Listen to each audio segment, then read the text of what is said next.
Sorry dear, I don't want to ditch my wife.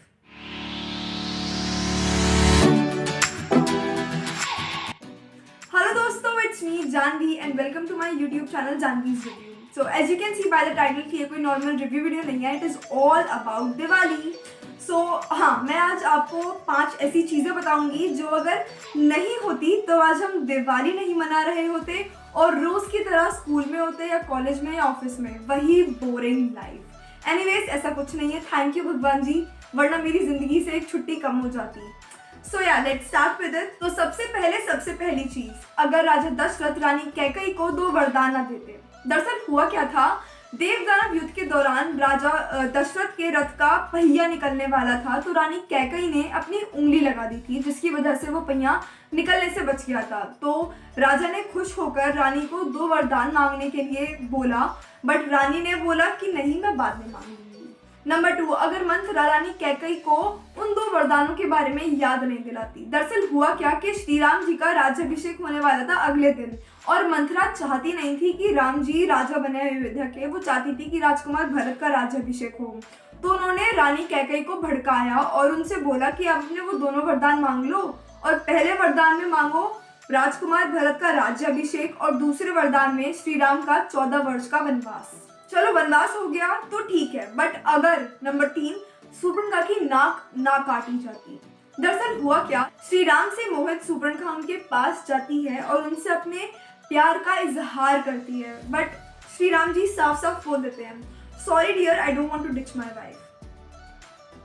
देखा, इन्हें कहते हैं पुरुषोत्तम राम. खैर, फिर वो गुस्सा हो गई और सीता माता को चोट पहुंचाने जैसे ही उसने अपना कदम बढ़ाया, लक्ष्मण जी ने खिंचाया उनकी नाक काट दी.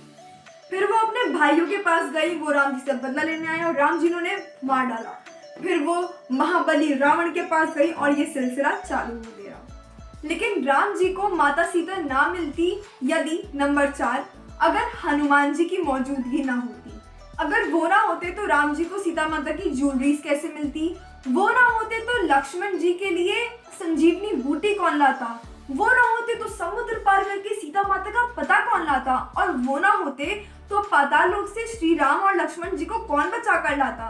खैर देखा जाए तो हनुमान जी ने बहुत बहुत बहुत ज्यादा हेल्प करी है श्री राम जी की सीता माता को वापस लाने में. और नंबर 5वीं और सबसे इम्पोर्टेंट वाली हेल्प करी है लंका के भेदी यानी विभीषण जी ने, जिनके ऊपर ये कहावत बनी है कि घर का भेदी लंका ढाए. दरअसल हुआ क्या था कि विभीषण जी ने श्री राम जी को रावण की कमजोरी बताई थी जिसकी वजह से ही श्री राम जी महाबली रावण का वध कर पाए और सीता माता को अयोध्या वापस लाने में सफल हुए. श्री राम और माता सीता के आने की खुशी में अयोध्या वासियों ने पूरी नगरी को सजाया, दिए जलाए, मिठाइयां बांटी और उनका स्वागत करा. लेकिन अंत में वही होता है जो हमारे भाग्य में लिखा होता है. हमारे भाग्य में था कि हम हर साल यूं ही इतना शुभ और पावन त्योहार इतनी खुशी के साथ मनाएं.